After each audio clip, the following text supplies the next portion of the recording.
준호야, 24년을 찾아 헤맸는데 시끄러운 기계 소음과 용접 소리가 울려 퍼지는 낡은 공장 건물. 갑자기 터져 나온 어머니의 절규가 모든 소음을 압도하며 공장 전체를 울렸습니다. 67세 김정심 할머니가 철문 앞에서 무릎을 꿇고 부르짖는 모습을 본 작업자들과 경비원들은 모두 숨을 죽였죠. 아줌마, 여기서 뭐 하세요? 일반인 출입금지 구역인데 경비원이 다가왔지만 정심은 들은 척도 하지 않았습니다. 그녀의 눈은 오직 한 곳만 바라보고 있었거든요. 2023년 10월의 쌀쌀한 가을날이었습니다. 일주일 전 TV에서 잊혀진 아이들을 찾습니다. 마이너스 20년 전 그날의 진실 특집 방송을 보던 정심은 심장이 멎는 듯한 충격을 받았습니다. 화면에 나온 한 남성의 뒷모습에서 무언가 친숙한 느낌을 받았거든요. 설마, 그날 밤 정심은 잠을 이룰 수 없었습니다. 그 남성의 목 뒤에 있던 작은 점이 계속 머릿속을 맴돌았거든요. 준호가 어릴 때부터 가지고 있던 바로 그 점과 똑같았습니다. 다음 날부터 정심은 미친 듯이 그 지역을 뒤졌습니다. 방송에서 나온 배경을 단서로 경기도 외곽의 공장 지대를 하나하나 찾아다녔죠. 24년간 아들을 찾아 헤매며 단련된 그녀만의 끈질긴 수색이 시작된 것입니다. 아저씨, 혹시 이런 사람 본 적 있으세요? 키가 170cm 정도 되고. 할머니, 여기는 출입금지예요. 빨리 나가세요. 냉대와 무관심 속에서도 정심은 포기하지 않았습니다. 하루에 서너 곳씩 공장을 돌아다니며 사람들에게 물어봤죠. 그리고 마침내 일주일 만에 이곳에 도착한 것입니다. 도시 외곽의 허름한 철강 가공 공장. 겉보기에는 평범해 보였지만 뭔가 수상한 기운이 느껴지는 곳이었습니다. 공장 철망 너머로 보이는 작업장에서 몇 명의 남성들이 무거운 철판을 나르고 있었습니다. 그들의 모습은 어딘가 부자연스러웠죠. 제대로 된 안전 장비도 없이 상처투성이 손으로 위험한 작업을 하고 있었습니다. 그때였습니다. 한 남성이 고개를 돌리는 순간 정심의 온몸에 전율이 흘렀습니다. 기름때와 먼지로 범벅이 된 얼굴이었지만 그 윤곽은 분명히 기억 속에 그 아이와 닮아 있었습니다. 준호야, 준호! 정심이 철망을 붙잡고 소리쳤습니다. 하지만 그 남성은 고개만 갸우뚱할 뿐 정심을 알아보지 못하는 것 같았습니다. 24년이라는 긴 세월, 그리고 어릴 때부터 있던 경미한 지적장애로 인해 어머니에 대한 기억이 사라진 것 같았죠. 아니야, 분명히 우리 준호야. 정심은 더 가까이 다가가려 했습니다. 그러자 그 남성이 뒤로 물러서며 무서워하는 표정을 보였습니다. 마치 낯선 사람을 경계하는 듯한 모습이었죠. 하지만 정심은 확신했습니다. 목 뒤에 작은 점, 그리고 겁에 질린 듯 움츠러드는 모습까지. 모든 것이 7살 때 사라진 아들 준호와 일치했거든요. 경찰이다. 모두 손들어. 갑자기 사이렌 소리와 함께 경찰차들이 공장을 포위했습니다. 정심이 수상한 신고를 한 덕분이었죠. 공장 안은 순식간에 아수라장이 되었습니다. 도망가지 마. 다들 제자리에 서. 경찰들이 공장으로 쏟아져 들어왔습니다. 공장장과 관리인들은 황급히 도망치려 했지만 이미 포위망이 완성된 상태였죠. 그 과정에서 충격적인 사실이 드러났습니다. 이곳은 지적장애가 있거나 신원이 불분명한 사람들을 강제로 감금하여 노동을 시키는 불법 공장이었던 것입니다. 할머니, 저 사람이 정말 아드님이세요? 경찰관이 물었습니다. 정심은 떨리는 손으로 준호에게 다가갔습니다. 준호야, 엄마야, 엄마라고. 하지만 준호는 여전히 정심을 낯설어 했습니다. 31살이 된 준호의 모습은 24년 전 7살 아이의 모습과는 너무나 달랐지만 그 눈빛만은 여전히 순수했습니다. 정심은 눈물을 흘리며 준호의 목 뒤를 확인했습니다. 어릴 때부터 있던 작은 점이 여전히 그 자리에 있었죠. 맞아. 내 아들 맞아. 24년간의 기나긴 수색이 마침내 끝나는 순간이었습니다. 하지만 진짜 충격은 이제 시작일 뿐이었죠. 준호가 왜 이곳에 있게 되었는지, 24년 전 무슨 일이 있었는지는 아직 아무도 모르는 일이었으니까요. 피해자들을 안전한 곳으로 이송하세요. 경찰청 특수구조팀이 공장 안으로 쏟아져 들어왔습니다.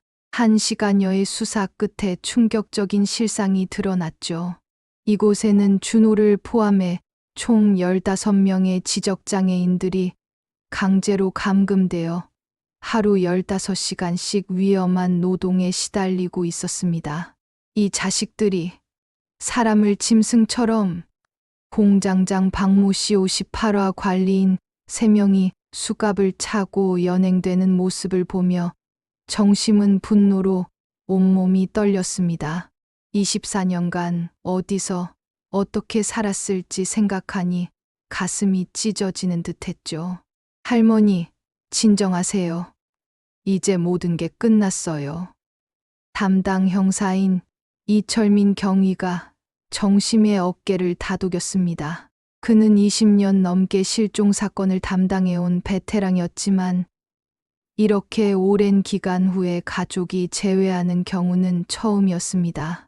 구급차가 도착했고 의료진이 피해자들의 상태를 확인하기 시작했습니다. 준호는 영양실조와 만성 스트레스로 인해 실제 나이보다 훨씬 야위어 보였습니다. 준호야, 엄마가 늦어서 미안해. 이제 집에 가자. 정심이 준호에게 다가가며 손을 내밀었습니다. 하지만 준호는 여전히 정심을 낯선 사람 보듯 바라봤습니다. 오히려 뒤로 물러서며 경계하는 기색을 보였죠. 할머니, 놀라지 마세요. 장기간 격리 상태에 있던 분들은 처음에 타인을 경계하는 게 자연스러운 반응입니다. 응급실 의사 김수진 씨가 설명했습니다. 그녀는 15년간 트라우마 환자들을 치료해온 전문의였죠. 이분은 원래부터 경미한 지적장애가 있으셨던 것 같습니다. 그리고 7살에 헤어진 기억을 되찾으려면 상당한 시간이 필요할 것 같아요. 의사의 말에 정심의 마음이 무너져 내렸습니다. 24년 만에 찾은 아들이 자신을 기억하지 못한다니. 하지만 절망하지 마세요. 뇌의 기억 저장 능력은 우리가 생각하는 것보다 훨씬 뛰어납니다. 꾸준한 치료와 사랑으로 많은 부분을 회복할 수 있어요. 김 의사의 따뜻한 위로에 정심은 조금이나마 희망을 품을 수 있었습니다. 병원에서의 응급처치가 끝나고 준호는 정신과 상담을 받았습니다. 상담 결과 24년간의 가혹한 환경으로 인해 심각한 트라우마가 있었지만 기본적인 인지 능력은 남아있다는 진단이 나왔습니다. 어머님, 준호 씨는 지금 매우 혼란스러워하고 있습니다. 갑작스러운 환경 변화로 더욱 위축될 수 있으니 천천히 적응할 시간을 주세요. 정신과 전문의 박정호 원장이 조언했습니다. 하루 종일 이어진 검사와 조사가 끝나고 마침내 정심과 준호는 병원을 나설 수 있었습니다. 정심은 준호의 손을 잡으려 했지만 준호는 여전히 어색해했습니다. 괜찮아, 준호야. 엄마는 기다릴 수 있어. 정심은 눈물을 참으며 준호와 적당한 거리를 두고 걸었습니다. 24년을 기다린 그녀에게 조금 더 기다리는 것은 아무것도 아니었거든요. 택시를 타고 서울로 향하는 길, 창밖으로 스쳐 지나가는 풍경을 보며 정심은 지난 24년을 돌아봤습니다. 남편은 3년 만에 포기하고 재혼을 요구했지만 정심은 단호히 거절했습니다. 내 아들이 돌아올 때까지는 절대 포기할 수 없다며 이혼을 택했죠. 혼자가 된 정심은 낮에는 식당에서 일하고 밤에는 편의점 야간 근무를 하며 생계를 유지했습니다. 벌어들인 돈의 대부분은 아들을 찾는 데 썼죠. 전국의 고아원, 복지시설, 병원을 모두 다녔습니다. 아줌마, 그만 좀 하세요. 24년이나 지났는데 어떻게 찾아요? 주변 사람들은 모두 정심을 말렸습니다. 심지어 미친 사람 취급을 하는 이들도 있었죠. 하지만 정심은 결코 포기하지 않았습니다. 매년 준호의 생일에는 작은 케이크를 사서 혼자 축하했습니다. 준호야, 8살 생일 축하해. 준호야, 15살 생일 축하해. 31번의 생일을 혼자서 지켜온 것이죠. 가장 힘들었던 건 추석이나 설날 같은 명절이었습니다. 온 가족이 모이는 날에 정심은 늘 혼자였거든요. 텔레비전에서 나오는 가족 상봉 프로그램을 보며 언젠가는 자신도 그런 날이 올 거라고 믿었습니다. 엄마가 정말 바보였지? 24년 동안 너를 못 지켜서. 택시 안에서 정심은 조용히 준호에게 말했습니다. 준호는 대답하지 않았지만 고개를 살짝 정심 쪽으로 돌렸습니다. 아주 작은 변화였지만 정심에게는 큰 희망이었죠. 기사님, 여기서 세워주세요. 마침내 정심이 24년간 혼자 살아온 작은 원룸 앞에 도착했습니다. 벽에는 준호의 어린 시절 사진들과 실종 전단지가 가득 붙어 있었습니다. 준호야, 여기가 우리 집이야. 작지만 따뜻한 곳이니까 무서워하지 마. 준호는 방 안을 둘러보며 신기한 듯 바라봤습니다. 24년간 차가운 공장에서만 지내던 그에게는 이 작은 방도 궁전처럼 느껴졌을지도 모릅니다. 그날 밤, 정심은 준호가 깊이 잠든 모습을 지켜보며 마침내 안도의 눈물을 흘렸습니다. 24년간의 기나긴 여정이 끝나고 이제 새로운 시작이 기다리고 있었습니다. 정심아, 정말 우리 준호가 맞나? 24년이나 지났는데 집에 도착해서 가장 먼저 받은 전화는 남편 김용택의 것이었습니다. 그런데 목소리에 기쁨이라고는 전혀 없었죠. 오히려 당황스러워하는 기색이 역력했습니다. 여보, 우리 아들이에요. 24년 만에 찾은 우리 준호라고요. 정심은 흥분을 감추지 못했습니다. 세상에서 가장 기쁜 소식을 남편에게 전하고 있었거든요. 당연히 용택도 같이 기뻐할 거라고 생각했습니다. 그래도 확실하게 해야지. DNA 검사라도 해보고. 혹시 다른 아이일 수도 있잖아. 용택의 차가운 반응에 정심은 당황했습니다. 24년간 함께 아들을 그리워했던 남편의 입에서 나올 말이 아니었거든요.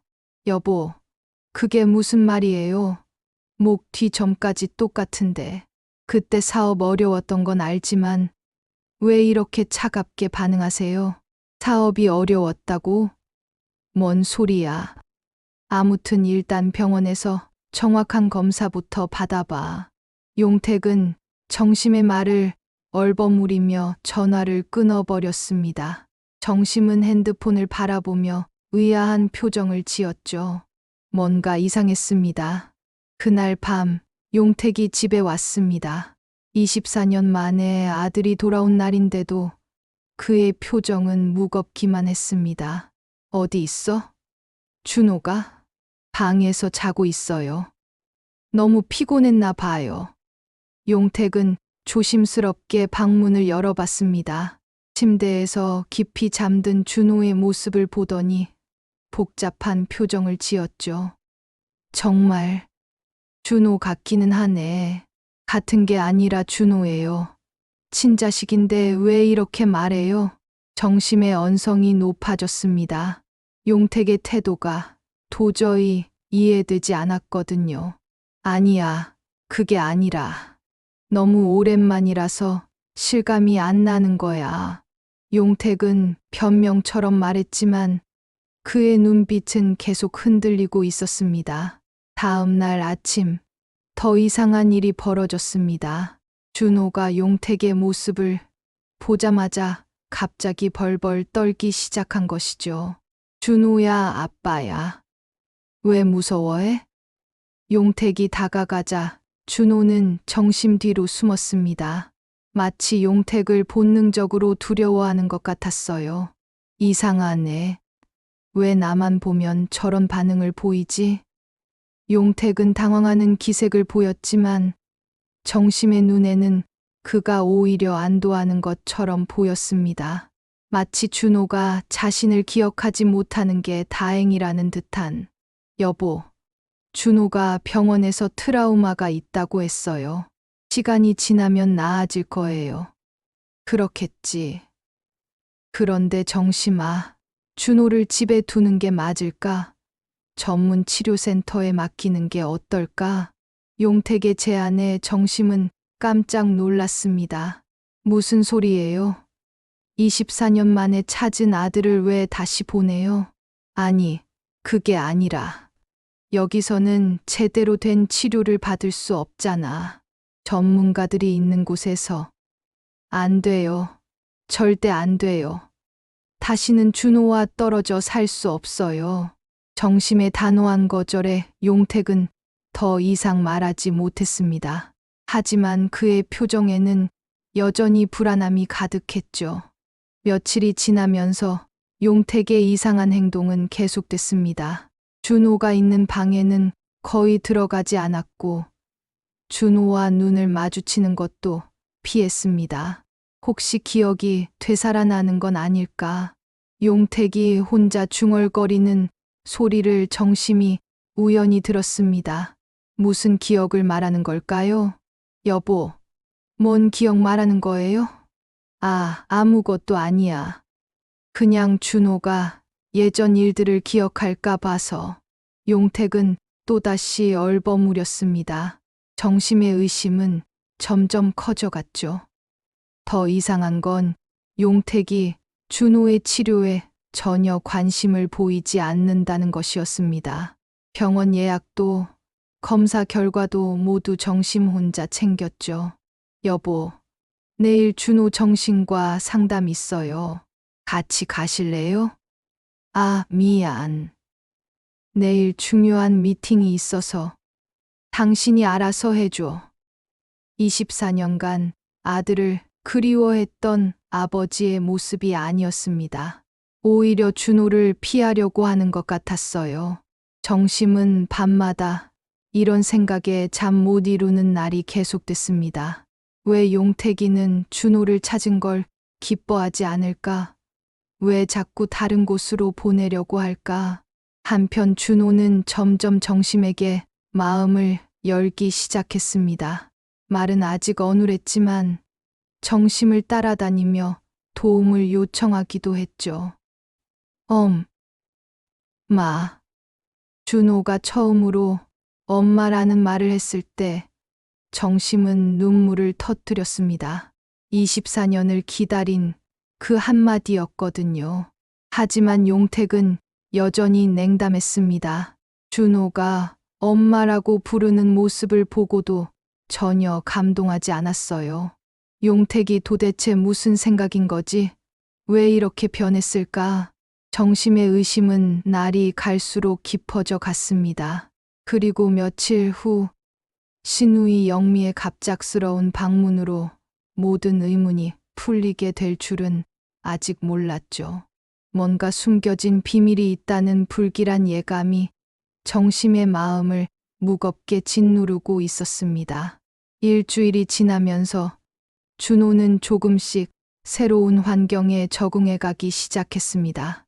24년간 차가운 공장에서만 지내던 그에게 따뜻한 집은 신세계였거든요. 준호야, 이게 텔레비전이야. 보고 싶으면 이 버튼을 누르면 돼. 정심이 준호에게 차근차근 집안의 모든 것들을 알려줬습니다. 냉장고에서 음식을 꺼내 먹는 법, 화장실 사용법, 따뜻한 물로 목욕하는 법까지 하나하나 가르쳤죠. 준호의 눈은 호기심으로 반짝였습니다. 리모컨을 누르면 화면이 바뀌는 것도, 수도꼭지를 틀면 따뜻한 물이 나오는 것도 모든 게 신기했습니다. 엄마, 따뜻해. 준호가 처음으로 온수로 샤워를 하고 나서 한 말이었습니다. 24년간 차가운 물로만 씻어야 했던 그에게는 작은 기적 같은 경험이었죠. 정심은 준호가 좋아하는 음식을 찾기 위해 온갖 요리를 해봤습니다. 그런데 신기하게도 준호는 어릴 때 좋아했던 김치찌개와 달걀말이를 여전히 좋아했습니다. 역시 내 아들이야. 입맛은 변하지 않았구나. 정심은 준호가 맛있게 먹는 모습을 보며 행복해했습니다. 24년 만에 다시 차려주는 아들의 식사였거든요. 하지만 준호에게는 여전히 깊은 상처가 남아 있었습니다. 갑작스러운 소음에 놀라서 웅크리거나 밤에 악몽을 꾸며 깨어나는 일이 자주 있었죠. 괜찮아, 준호야. 이제 안전해. 엄마가 지켜줄게. 정심은 밤마다 준호를 안아주며 달래줬습니다. 어릴 때처럼 자장가도 불러주고 등을 토닥여주기도 했죠. 준호는 점점 정심에게만 마음을 열어갔습니다. 어머니와 함께 있을 때는 편안한 미소를 짓기도 하고 간단한 단어로 대화를 시도하기도 했습니다. 엄마, 고마워. 준호가 처음으로 감사 인사를 했을 때 정심은 또다시 눈물을 흘렸습니다. 아직 어눌하지만 마음이 전해지는 그 한마디가 얼마나 소중한지 모르겠더군요. 그런데 문제는 용택이 나타날 때마다 벌어졌습니다. 준호야, 아빠가 왔다. 인사해봐. 용택이 퇴근해서 들어올 때마다 준호는 급격히 변했습니다. 편안하게 웃고 있던 얼굴이 순식간에 굳어지고 정심 뒤로 숨으려고 했죠. 왜 저렇게 나만 보면 무서워할까? 용택은 당황하는 기색을 보였지만 정심의 눈에는 오히려 안도하는 것처럼 보였습니다. 마치 준호가 자신을 기억하지 못하는 게 다행이라는 듯한 표정이었거든요. 트라우마 때문일 거예요. 시간이 지나면 나아질 거예요. 정심이 위로했지만 용택의 반응은 여전히 어색했습니다. 더 이상한 건 용택이 준호와 단둘이 있는 것을 극도로 꺼린다는 것이었습니다. 정심아, 너 잠깐 마트 좀 다녀와. 우유 떨어졌잖아. 지금요? 준호 혼자 두고요? 아니다. 나도 같이 갈게. 준호 혼자 두는 건 안 좋을 것 같아. 용택은 절대로 준호와 단둘이 남으려 하지 않았습니다. 마치 준호가 무언가를 기억해낼까 봐 두려워하는 것 같았어요. 며칠 후 용택은 다시 한번 준호를 다른 곳으로 보내려고 시도했습니다. 정심아, 내가 알아봤는데 강남에 정말 좋은 재활센터가 있대. 거기서 전문 치료를 받으면 안 된다고 했잖아요. 정심이 단호하게 거절했습니다. 하지만 준호를 위해서라면 더더욱 가족과 함께 있어야 해요. 24년간 헤어져 있었는데 또 떨어져 살 순 없어요. 용택은 더 이상 말하지 못했지만 그의 눈빛에는 여전히 불안함이 가득했습니다. 정심은 용택의 이상한 행동을 주의 깊게 관찰하기 시작했습니다. 준호가 있는 방에는 거의 들어가지 않고 준호와 눈을 마주치는 것도 피했어요. 어느 날 밤, 정심은 용택이 혼자 중얼거리는 소리를 들었습니다. 기억하면 안 되는데, 절대 기억하면 안 돼. 무슨 기억을 말하는 걸까요? 정심의 의심은 점점 커져갔습니다. 여보, 뭔 기억 말하는 거예요? 아무것도 아니야. 그냥 준호가 안 좋은 기억들을 떠올릴까 봐서. 용택은 또다시 얼버무렸습니다. 하지만 정심은 뭔가 다른 이유가 있다는 느낌을 지울 수 없었어요. 한편 준호는 조금씩 기억의 편린들을 되찾고 있었습니다. 어느 날 정심이 김치찌개를 끓이는 모습을 보며 갑자기 말했죠. 엄마, 예전에도 김치찌개. 맞아, 준호야. 어릴 때 내가 제일 좋아했던 음식이야. 준호의 기억이 조금씩 돌아오는 것에 정심은 기뻤지만 용택은 오히려 더욱 불안해하는 기색을 보였습니다. 혹시 의사 선생님께 기억 회복에 대해 문의해 봐야 할까? 용택이 조심스럽게 물었습니다. 왜요? 기억이 돌아오는 게 좋은 거 아닌가요? 아니, 그게 너무 급작스럽게 기억이 돌아오면 정신적 충격이 클 수도 있잖아. 용택의 말에 일리는 있었지만 정심은 뭔가 석연치 않은 느낌을 받았습니다. 그날 밤 정심은 잠 못 이루며 계속 생각했습니다. 용택이가 왜 이렇게 준호의 기억 회복을 걱정할까? 왜 계속 다른 곳으로 보내려고 할까? 무언가 숨겨진 비밀이 있다는 확신이 점점 강해져 갔습니다. 그리고 며칠 후 신우이 영미의 갑작스러운 방문으로 모든 퍼즐이 맞춰지게 될 줄은 아직 몰랐죠. 딩동. 이른 아침 초인종 소리에 정심이 잠에서 깼습니다. 시계를 보니 아직 오전 7시였죠. 이런 이른 시간에 누가 찾아올까요? 문을 열어보니 신우이 김영미가 서 있었습니다.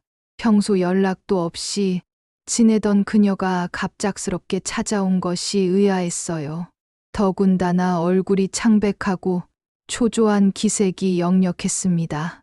영미 씨, 이렇게 일찍 웬일이세요? 형수, 지금 시간 있으세요? 급한 일이 있어서.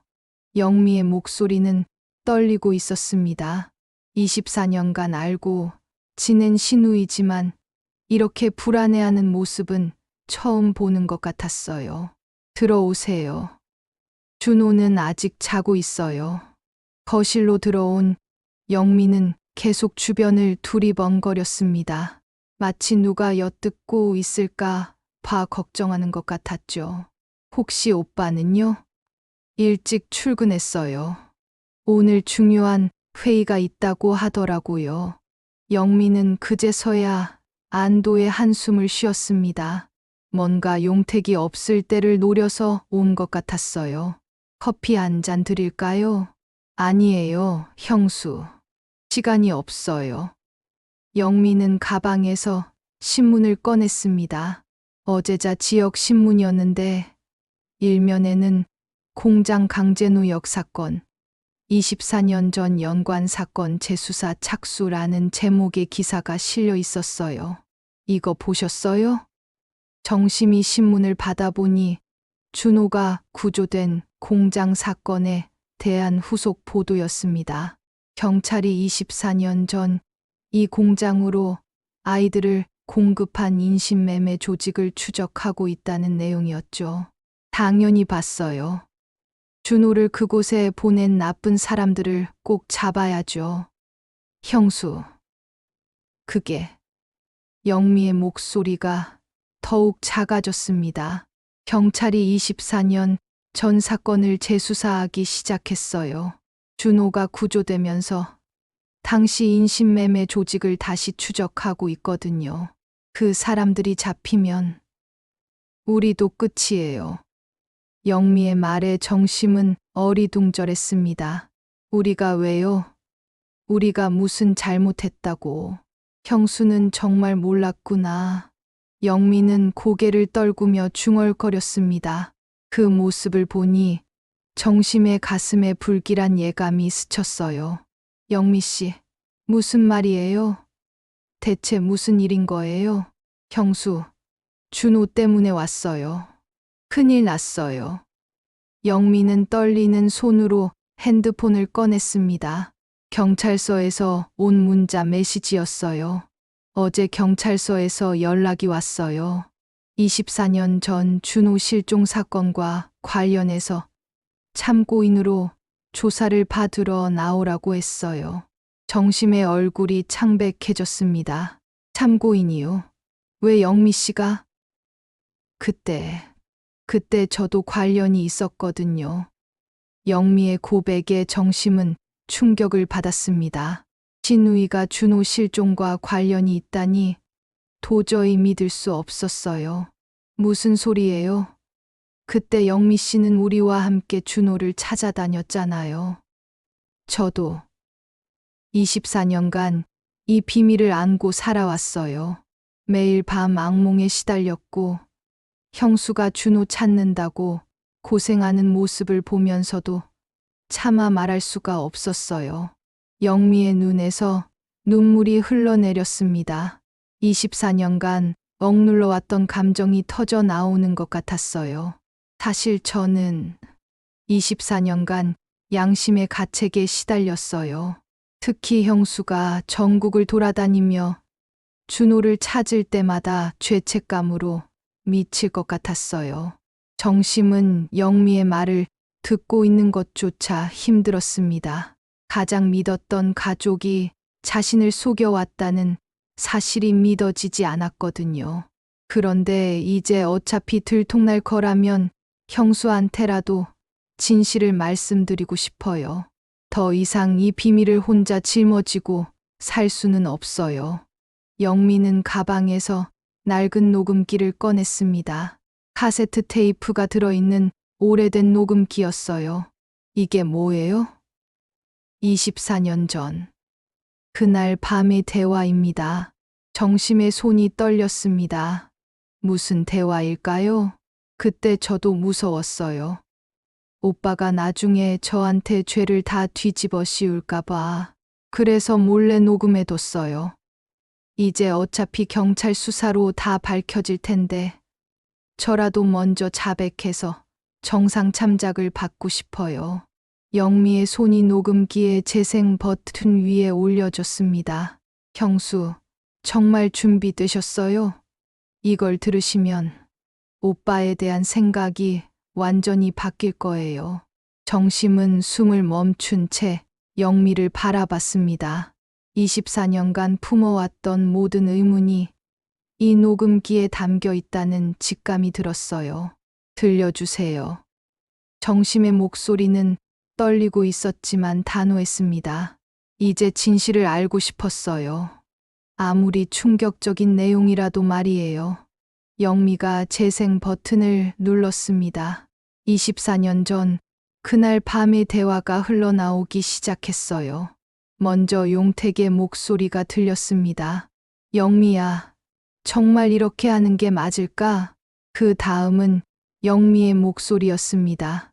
형, 다른 방법이 있어요. 이미 너무 늦었잖아요. 정심은 녹음기를 뚫어져라 쳐다봤습니다. 무슨 대화인지 감이 오지 않았지만 뭔가 끔찍한 내용일 것 같은 예감이 들었어요. 형수, 정말 들으실 거예요? 마지막 기회예요. 이걸 들으시면 후회하실 수도 있어요. 영미가 마지막으로 확인했습니다. 들려주세요. 진실이 무엇인지 알고 싶어요. 정심의 대답과 함께 녹음기에서 더욱 충격적인 대화가 흘러나오기 시작했습니다. 지지. 오래된 카세트 테이프에서 나는 잡음 소리가 조용한 거실에 울려 퍼졌습니다. 정심은 숨을 죽인 채 녹음기를 바라봤어요. 24년간 궁금했던 모든 것의 답이 이 낡은 기계 속에 담겨 있다는 생각에 심장이 쿵쾅거렸습니다. 곧 용택의 목소리가 선명하게 들려왔습니다. 24년 전, 그러니까 31살이었던 용택의 목소리였죠. 영미야, 정말 괜찮은 거야? 준호를 이렇게 그 사람들에게 보내서 아이가 장애가 있는데 정심의 얼굴이 순식간에 창백해졌습니다. 1억. 준호를 팔았다는 말인가요? 이어서 영미의 목소리가 들렸습니다. 그래서 더 좋은 거야. 도망갈 생각도 못하고 그 사람들이 원하는 것도 그런 아이들이래. 형이 5억 빚에 1억이면 당장 급한 건 막을 수 있고 할아버지 유산 3억까지 합치면 빚을 다 갚을 수 있어. 정심은 귀를 의심했습니다. 남편이 아들을 돈 때문에? 그럼 약속대로 3억 중에 1억은 우리 줄 거지. 우리도 사업이 어려워서. 당연하지. 너도 내일 도와주는 건데.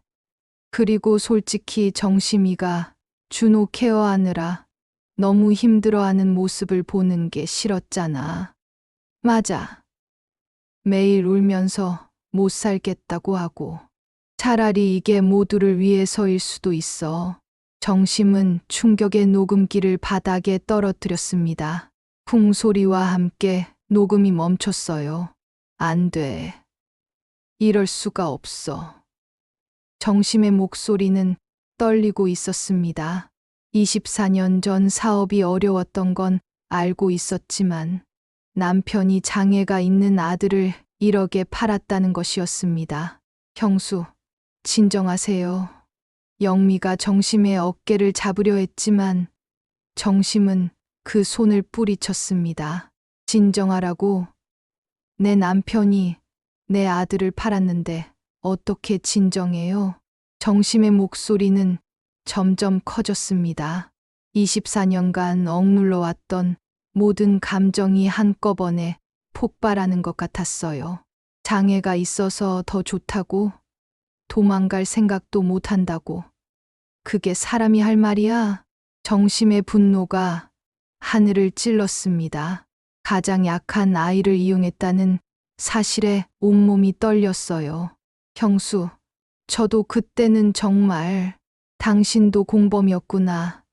24년간 나와 함께 준호를 찾는 척하면서 정심이 영미를 향해 소리쳤습니다. 5억 빚을 갚으려고.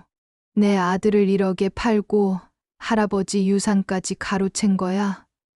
그럼 그때 당신이 함께 해결해보자고 했을 때도 이미 준호를. 정심의 목소리가 떨렸습니다. 자신은 집이라도 팔아서 빚을 갚으려 했는데 남편은 계획적으로 모든 걸 꾸민 것이었습니다. 영미는 고개를 숙인 채 대답했습니다. 저도.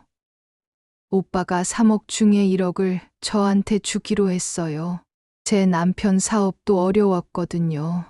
그리고 솔직히 형수가 준호 케어하느라 너무 힘들어하는 모습을 보는 게 싫었어요.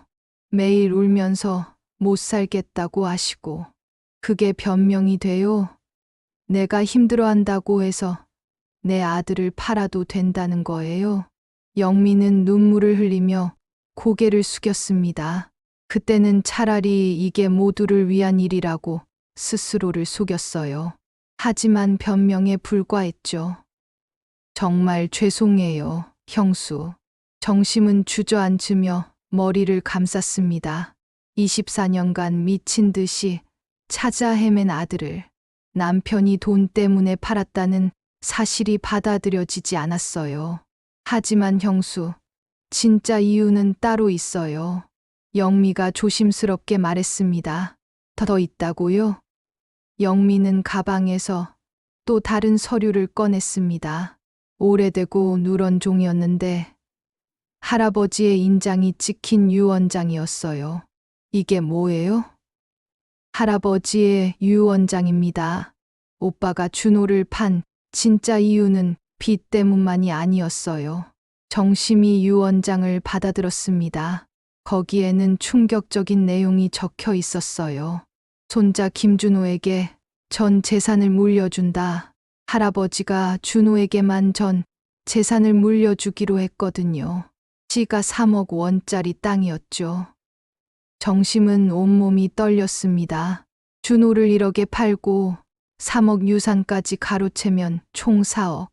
5억 빚을 거의 해결할 수 있었던 거예요. 처음부터 계획된 일이었죠. 그럼 영미 씨도, 저도 공범이었어요. 오빠가 약속했거든요. 3억 중에 1억을 저한테 주겠다고. 정심은 바닥에 주저앉았습니다. 남편과 시누이가 함께 꾸민 거대한 음모였던 것이죠. 24년간 나는, 정심의 목소리는 절망으로 가득했습니다. 혼자서 전국을 돌아다니며 아들을 찾았는데 정작 남편과 시누이는 진실을 알고 있었던 것입니다. 그런데 형수, 더 놀라실 일이 있어요. 영미가 조심스럽게 말했습니다. 더요? 어제 경찰서에서 말하더라고요. 그 공장으로 아이들을 공급한 중간 브로커들을 추적하고 있다고. 만약 그 사람들이 잡히면 24년 전 거래 기록이 모두 드러날 거예요. 정심의 얼굴이 다시 창백해졌습니다. 그럼 용택이도.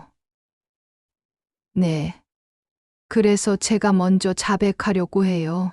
어차피 들킬 거라면 정상 참작이라도 받고 싶어요.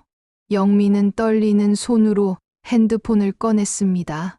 지금 경찰서에 전화해서 모든 걸 자백할 거예요. 24년간 숨겨온 진실을 모두 털어놓겠어요. 정심은 멍하니 영미를 바라봤습니다.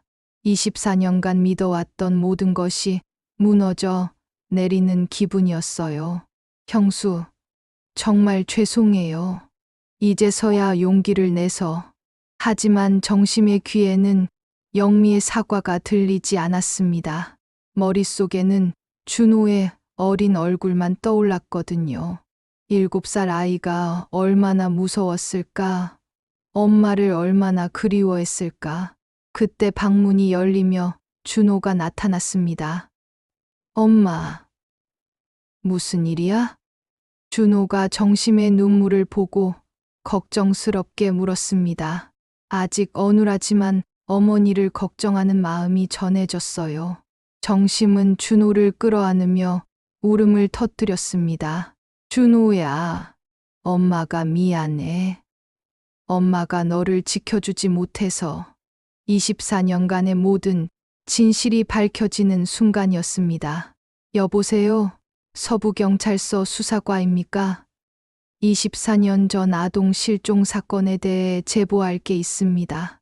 영미가 떨리는 손으로 경찰서에 전화를 걸었습니다. 정심은 아직 충격에서 벗어나지 못한 채 멍하니 앉아 있었어요. 네, 김영미입니다. 김준호 실종 사건의 공범입니다. 전화기 너머로 경찰관의 놀란 목소리가 들렸습니다.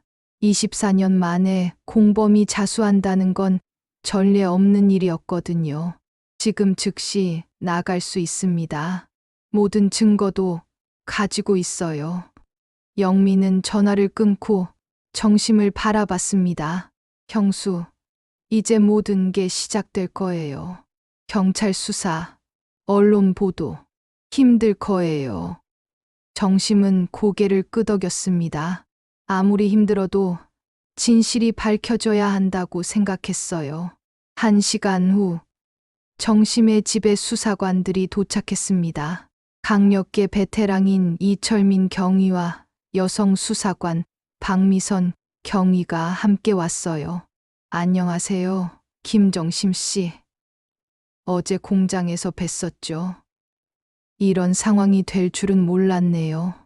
이철민 경위는 복잡한 표정을 지었습니다. 20년간 수사관으로 일해왔지만 이렇게 가족이 가해자인 경우는 처음이었거든요. 김영미 씨가 제보한 내용이 사실이라면 이건 단순한 실종 사건이 아니라 계획적인 인신매매 사건입니다. 박미선 경위가 녹음기를 살펴보며 말했습니다. 국과수에서 음성 분석을 해야겠지만 일단 진짜 같았어요. 준호 씨 상태는 어떤가요? 혹시 당시 기억이 있는지. 아직은 많이 혼란스러워해요. 하지만 조금씩 기억이 돌아오는 것 같기도 하고 정심이 준호를 걱정스럽게 바라봤습니다. 준호는 방 한구석에서 경찰관들을 경계하며 웅크리고 있었어요. 무리하지 마세요. 트라우마가 있는 피해자를 다룰 때는 신중해야 해요. 박미선 경위는 아동 성폭력 사건을 전담하며 피해자 심리에 대해 잘 알고 있었습니다. 일단 김영미 씨부터 정식으로 조사하겠습니다. 김정심 씨는 참고인으로 나중에 조사받으시면 돼요. 수사관들이 영미와 함께 떠난 후 집안은 조용해졌습니다. 하지만 정심의 마음은 폭풍우가 치고 있었어요. 엄마, 경찰 왜 왔어? 준호가 조심스럽게 다가와서 물었습니다. 경찰을 보고 무언가 불안했던 것 같았어요. 괜찮아, 준호야. 나쁜 사람들을 잡으러 온 거야. 정심이 준호를 안아주며 달랬습니다. 하지만 준호의 표정은 여전히 어두웠어요. 그날 저녁, 용택이 평소보다 늦게 집에 돌아왔습니다. 회사에서 영미가 경찰서에 갔다는 소식을 들었을 거예요. 정심아, 영미가 정말 경찰서에 갔어? 용택의 얼굴은 창백했습니다. 24년간 숨겨왔던 비밀이 드러날 위기에 처한 것이죠. 응, 모든 걸 자백했어. 정심의 목소리는 차가웠습니다. 24년간 함께 살아온 남편이지만 이제는 남처럼 느껴졌어요. 정심아, 내 말 좀 들어봐. 그때는 정말 어쩔 수 없는 상황이었어. 어쩔 수 없었다고? 내 아들을 팔 정도로? 정심의 분노가 다시 폭발했습니다. 5억 빚에 고작 1억. 그것도 장애가 있는 아이를 이용해서. 용택은 변명할 말을 찾지 못했습니다. 24년간 연습해온 거짓말도 이제는 통하지 않았어요. 그때 준호가 두 사람 사이로 걸어왔습니다. 그리고 용택을 똑똑히 바라보며 말했어요. 아빠, 나쁜 아저씨.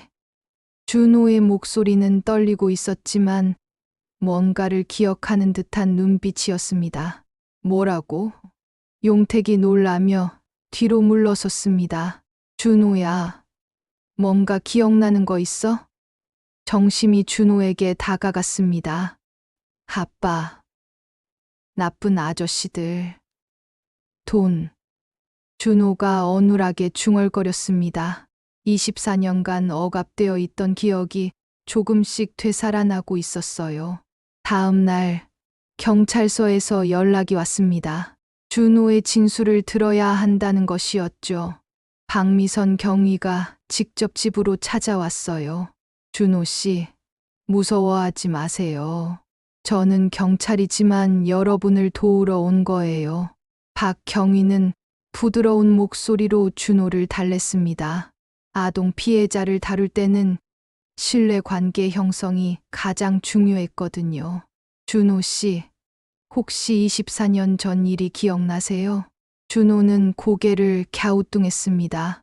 아직 혼란스러워하는 것 같았어요. 어제 아버지를 보고 뭔가 말했다고 하던데. 아빠, 무서워. 준호가 작은 목소리로 말했습니다. 박경위는 어제 영미가 가져온 녹음기를 꺼냈습니다. 이 목소리 들어보실래요? 혹시 기억나는 게 있는지. 녹음기에서 용택의 목소리가 흘러나왔습니다. 준호를 1억에 그 사람들에게 보내서. 준호의 눈빛이 변했습니다. 뭔가를 떠올리는 듯한 표정이었어요. 아, 아빠 목소리. 준호가 떨리는 목소리로 중얼거렸습니다. 맞아요, 준호 씨. 이게 아버지 목소리예요. 뭔가 기억나세요? 박경위가 조심스럽게 물었습니다. 며칠에 걸쳐 같은 녹음을 반복해서 들려주었습니다. 그러자 준호의 기억이 조금씩 되살아나기 시작했어요. 일주일 후 마침내 결정적인 순간이 왔습니다. 엄마, 나 기억해. 준호가 또렷한 목소리로 말했습니다. 24년간 막혀있던 기억이 되살아난 것이죠. 아빠가 나쁜 아저씨들한테 돈 받고 나를 줬어. 영미 고모도 같이 있었어. 정심은 눈물을 흘렸습니다. 아들이 직접 증언해 주니 더욱 확실해졌어요. 아빠가 말했어. 엄마한테는 절대 말하면 안 된다. 엄마가 슬퍼한다고. 그래서 계속 참았어. 준호의 증언에 박경희도 숙연해졌습니다. 그래서 24년간 말하지 않았던 거예요. 응, 아빠가 무서웠어. 그리고 엄마 슬프게 하고 싶지 않았어. 준호의 순수한 마음이 오히려 24년간의 비극을 만든 것이었습니다. 준호 씨, 이제 괜찮아요. 엄마도 모든 걸 알았고, 나쁜 사람들은 모두 벌을 받을 거예요. 박경희의 말에 준호는 처음으로 안도의 표정을 지었습니다. 준호의 증언과 영미의 자백, 그리고 녹음 증거로 모든 진실이 밝혀졌습니다. 용택의 24년간 거대한 거짓말이 마침내 무너진 순간이었죠. 이제 남은 건 법의 심판뿐이었습니다. 김용택, 긴급 체포. 준호의 증언이 끝난 지 이틀 후, 이른 아침 집 앞에 경찰차가 도착했습니다. 수갑을 찬 용택이 연행되는 모습을 정심은 복잡한 심정으로 바라봤어요. 24년간 함께 살아온 남편이었지만 이제는 낯선 범죄자로만 보였습니다. 정심아, 정말 미안해. 용택이 마지막으로 뒤돌아보며 말했지만 정심은 대답하지 않았습니다. 24년간 속아 살았던 분노가 용서를 허락하지 않았거든요. 엄마, 아빠 어디가? 준호가 걱정스러운 표정으로 물었습니다. 아직 상황을 완전히 이해하지는 못하는 것 같았어요. 나쁜 일 한 사람들이 가는 곳에 가는 거야. 우리는 이제 안전해. 정심이 준호를 안아주며 달랬습니다.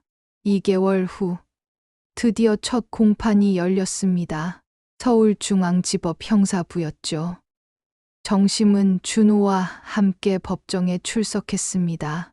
24년 만에 진실이 밝혀지는 역사적인 순간이었어요. 법정은 기자들과 방청객들로 가득했습니다. 24년 전 아동 인신매매 사건은 사회적으로 큰 충격을 주었거든요. 특히 친아버지가 가해자라는 사실에 국민들은 경악했습니다. 모두 기립.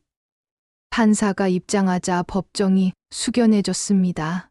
김정호 부장판사는 30년간 형사재판을 담당해온 베테랑이었어요.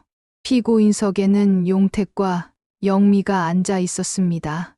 용택은 수척해진 얼굴로 고개를 숙이고 있었고 영미는 눈물을 흘리고 있었어요. 피고인 김용택, 김영미, 아동복지법 위반, 인신매매, 유기, 상습협박, 유산상속 관련 사기 등의 혐의로 기소되었습니다. 검사가 공소장을 읽어 내려갔습니다. 용택의 범죄는 단순한 인신매매를 넘어 계획적이고 지속적인 범행이었어요. 피고인 김용택, 혐의를 인정합니까? 인정합니다. 용택의 목소리는 떨리고 있었습니다. 이미 모든 증거가 드러난 상황에서 부인할 수도 없었죠. 피고인 김영미는 어떻습니까? 인정합니다. 죄송합니다. 영미도 고개를 숙인 채 인정했습니다. 증인 신문 시간이 되었습니다. 정심이 증인석에 섰어요. 증인은 24년간 아들을 찾아 헤맸다고 하는데 그 과정에서 어떤 고생을 했습니까? 검사의 질문에 정심은 깊은 숨을 쉬었습니다. 24년간 하루도 편히 잔 날이 없었습니다. 전국의 고아원, 병원, 복지시설을 모두 다녔어요. 남편은 3년 만에 포기하고 재혼을 요구했지만 저는 이혼을 택했습니다. 법정이 조용해졌습니다. 모든 사람이 정심의 증언에 집중하고 있었어요. 식당에서 낮에 일하고 밤에는 편의점에서 야간 근무를 했습니다. 번 돈은 거의 다 아들 찾는 데 썼어요. 매년 준호 생일에는 혼자 케이크를 사서 축하했습니다.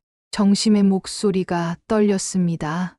31번의 생일을 혼자서 챙겨줬어요. 준호야, 엄마가 꼭 찾을게라고 혼자 말하면서 방청석에서 흐느끼는 소리가 들렸습니다. 24년간의 모성애에 감동받은 사람들이었죠. 이번에는 준호가 증인석에 섰습니다. 박미선 경위가 옆에서 도와주었어요. 준호 씨, 24년 전 일이 기억나시나요? 네, 기억해요. 준호의 목소리는 여전히 어눌했지만 확신에 차 있었습니다. 아빠가 나쁜 아저씨들한테 돈 받고 나를 줬어요. 영미 고모도 같이 있었어요. 법정이 다시 조용해졌습니다. 아빠가 말했어요. 엄마한테는 절대 말하면 안 된다. 엄마가 슬퍼한다고. 그래서 24년간 참았어요. 준호의 순수한 증언에 많은 사람들이 눈물을 흘렸습니다. 피고인석의 용택도 고개를 들지 못했어요. 24년간 공장에서 어떻게 살았습니까? 매일 무거운 것들 옮겼어요. 아프면 맞았어요. 밥도 조금만 줬어요. 그런데 엄마 생각하면 참을 수 있었어요. 준호의 증언에 법정 전체가 숙연해졌습니다. 마지막으로 피고인 최후 진술 시간이 되었습니다. 용택이 일어서서 말했습니다. 정심아, 미안해. 그때는 정말 어쩔 수 없었어. 5억 빚에 쪼들려서 집 팔아봤자 절반도 안 됐을 거야. 5억 빚에 고작 1억. 그것도 장애가 있는 아이를 이용해서.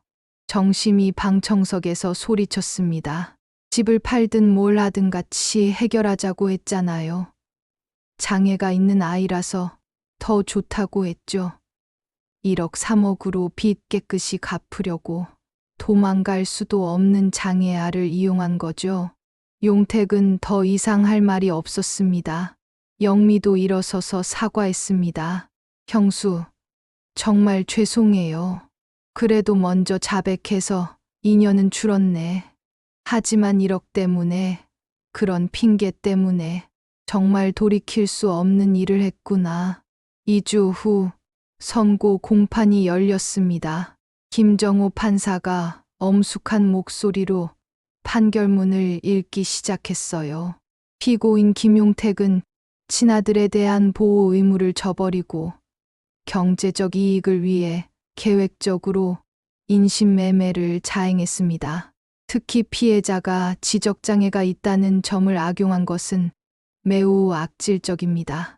법정이 조용해졌습니다. 또한 24년간 피해자, 모친을 속이며 정신적 고통을 가한 행위는 용서받을 수 없습니다. 판사의 목소리가 더욱 엄중해졌습니다. 피고인 김용택, 아동 인신매매 및 유산 횡령 혐의로 징역 15년을 선고합니다. 피고인 김영민은 자백과 증거 제출로 수사에 협조한 점을 참작하여 공범 혐의로 징역 8년을 선고합니다. 방청석에서 박수가 터져 나왔습니다. 24년 만에 정의가 실현된 순간이었어요. 횡령한 재산은 모두 피해자 김준호에게 반환하고 3억 원 상당의 부동산도 원래 상속자인 준호에게 돌려주도록 합니다. 정의는 늦을 수는 있어도 절대 사라지지 않습니다. 판사의 마지막 말과 함께 재판이 끝났습니다. 법정을 나서며 정심은 준호의 손을 꼭 잡았습니다. 준호야, 이제 정말 끝났어. 우리 새로 시작하자.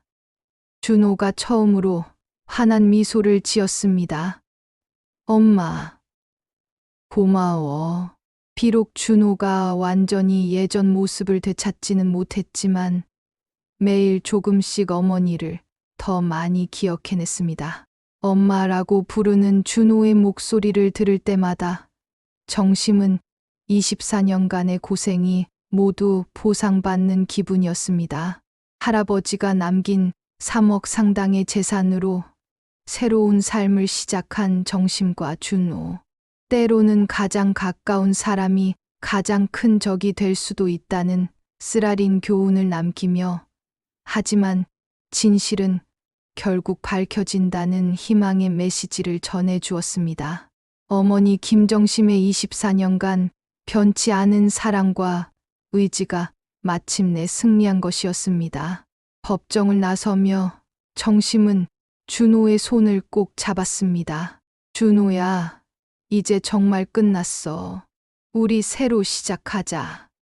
준호가 처음으로 환한 미소를 지었습니다. 엄마, 고마워. 비록 준호가 완전히 예전 모습을 되찾지는 못했지만 매일 조금씩 어머니를 더 많이 기억해냈습니다.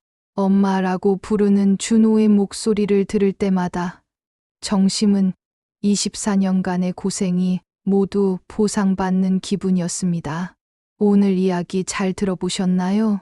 김정심과 김준호 모자의 24년간의 기나긴 여정 어떠셨는지요?